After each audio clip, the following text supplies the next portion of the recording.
In today's video, I'm going to teach you how to delete a bank account in Xero.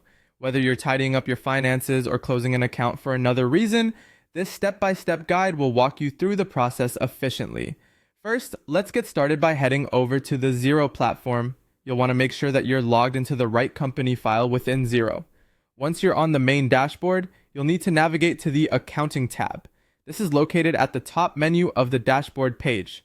Clicking on Accounting will reveal a drop-down menu where you'll find an option labeled Bank Accounts. Go ahead and click on that.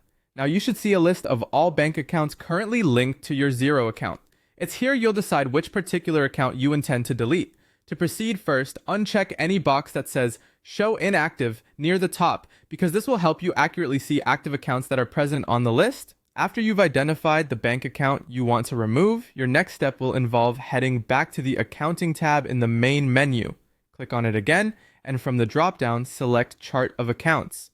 The Chart of Accounts page is where you'll manage various financial reports and see a comprehensive overview of your accounting.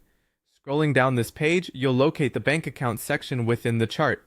Look for the exact bank account you wish to delete. After finding it, you're just a couple of clicks away from finishing up. Click on the account name to select it, and then look for a Delete button. It's often situated at the top or side of the account details. As a helpful tip, before proceeding with the deletion, ensure that there are no pending transactions in that bank account and that you have taken note of any vital information you might need later.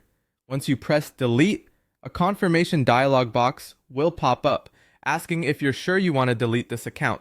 This is a failsafe to prevent accidental deletions. Finally, if you're confident about your decision, click on OK to confirm.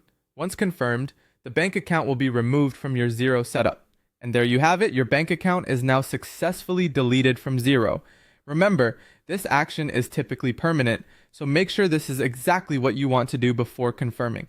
If you ever need to add a new bank account, you can simply go back and follow the steps to link a new one. Thank you for watching, and be sure to like and subscribe for more tutorials like this.